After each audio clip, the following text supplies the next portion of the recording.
Oh, message from Ross. Hey bro, you should totally do a top 10 clones video for 2023. It's blowing up. Sure. We're trying to get to 100K this year. Let's get the views. Hopefully. What do you mean by that? Hey guys, we're talking about cologne fragrances today. My favorite topic. Yeah, I know this is a little bit outside of my norm. This is a video that is not for me. This video is for you, at least those of you who are interested in clones. I have my thoughts on clones.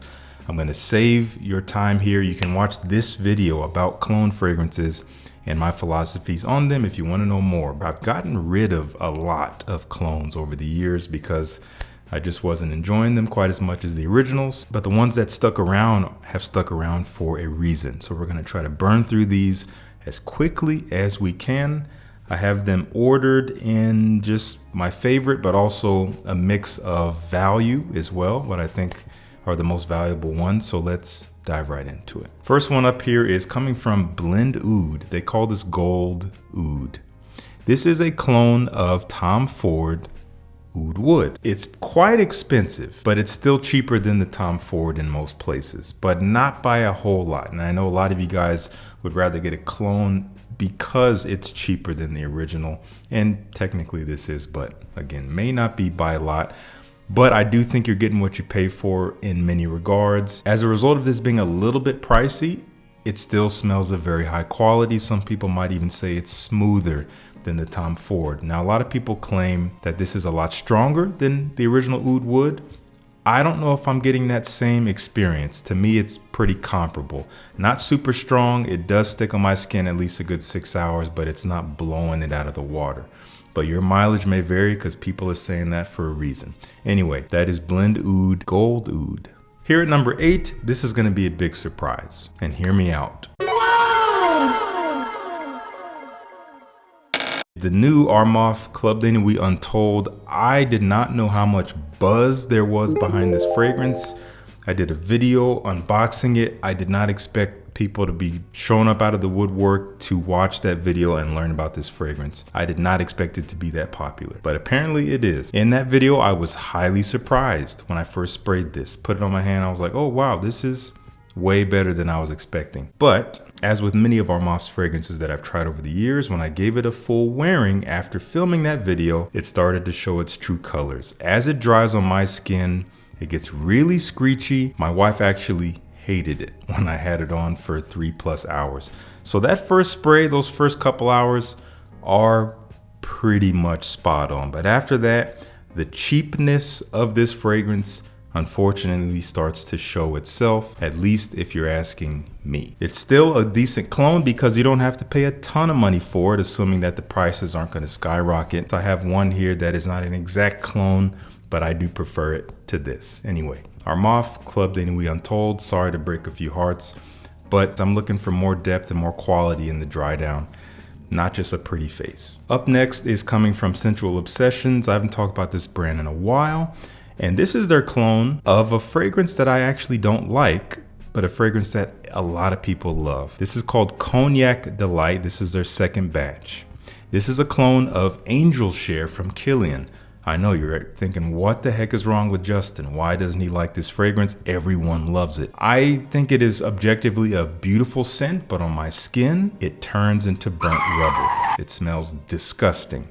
This doesn't do that. So that's why I personally and subjectively like this and prefer this. That's all I can really say. It basically captures the scent. It's just smoother. The quality is maybe not quite exactly the same, but good enough, especially in the air. So that is Scentual Obsessions Cognac Delight. I don't know if you can tell, but it has been several hours. I had to stop recording. Grace and I had a date.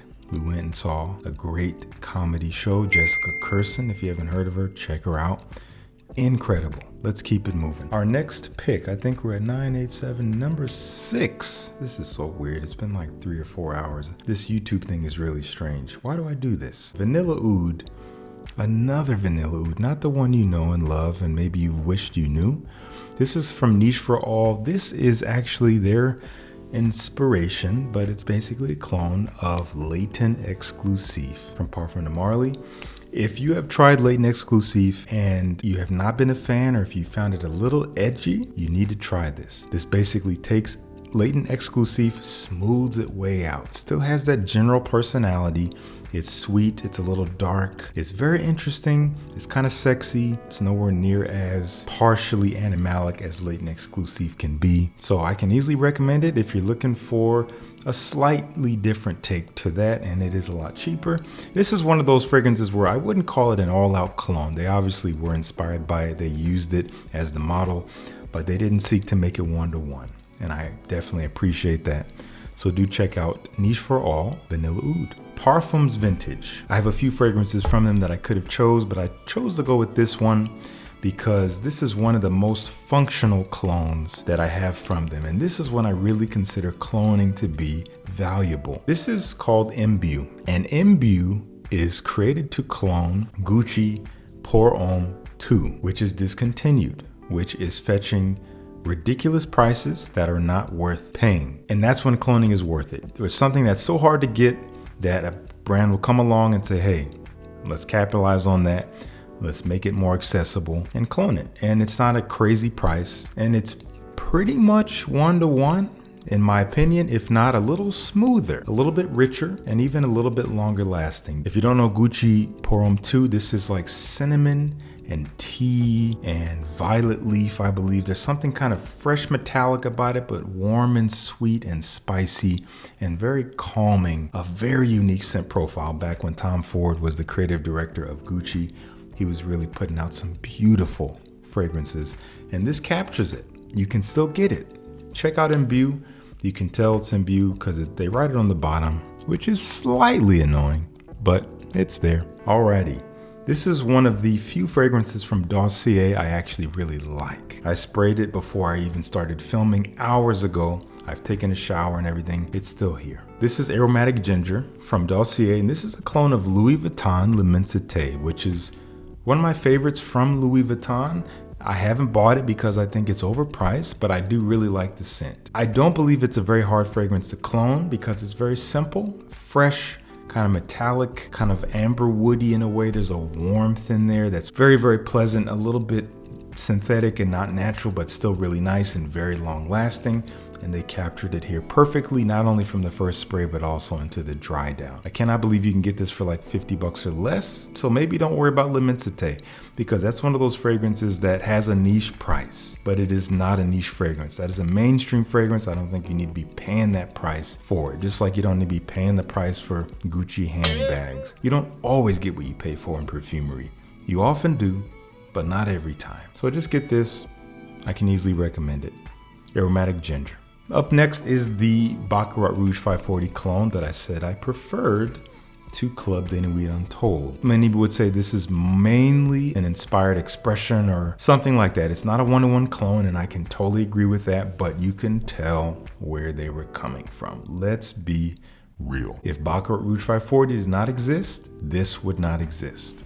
This is from Mancera. It's called Instant Crush. One of my favorites from the brand, and it is a hot one. A lot of people talk about this one. A lot of people seek it. It takes the idea of Baccarat Rouge 540 and it turns it a little bit to make it something slightly different. A little bit more vanilla. There's a creamy sweetness in here that fills out the scent that makes it so it's not quite ethereal like Baccarat Rouge 540 can be. That's a very airy, kind of elusive, evasive scent. It's not super overt. This is very overt. This is very thick and dense and rich, and it lasts a long time. So be careful. It's very easy to overspray this one, but it's a lovely scent. And as I've said before, and I still say now, I prefer this to Baccarat Rouge 540. Instant Crush, you already know about this one, but do check it out. If you've been putting it off, this is the year to check it out. Get you a sample, links down below. And finally, I almost left this fragrance out of this list, not because I didn't want to include it, but because I forgot that it is basically a clone. This is a clone of Dior's Oud Ispahan. I don't really love Oud Ispahan, but this one, for some reason is more palatable for me, but still not for everyone. This is kind of stinky. This is from Franck Olivier, and this is called Oud Touch, and this is probably the cheapest fragrance in this video. It is stunning for the price. A slightly animalic oud rose ambery incensey fragrance. It has kind of that typical profile of an oud rose. It smells like Oud Ispahan, honestly. I like it because it's a little bit less in your face. It's less funky to my nose, but don't get me wrong, still a funky one. Still kind of polarizing. I'm telling you, do not go out and blind buy this thinking that you're gonna wear this all the time. You probably won't. So be very sure that you want this fragrance. It's stinky, but it's beautiful. I know that sounds terrible. There's something super elegant about it, especially if you don't overspray it. Oud Touch from Franck Olivier. Niche quality, as they say, especially for the price that you can get this at discounters. Do check it out. I'm gonna have a link down below and let me know if you've tried it. Okay, so those are cologne fragrances that you should try in 2023. You don't have to try any of them, obviously. This video didn't hurt as much as I thought it would hurt, but you guys might be writhing saying, you freaking flaming hypocrite. You can say whatever you want. But we're moving on to the next video nonetheless. I wanted to get this out there because yes, I hope that some of you will click on it, or a lot of you will click on it and enjoy it and get some value out of it. But I'm trying to grow my channel this year, and I hope you enjoyed it. If you did, subscribe. It costs you nothing, and it cost me a lot of time to make this video. Thank you so much for tuning in. Peace. I'll see you in the next one.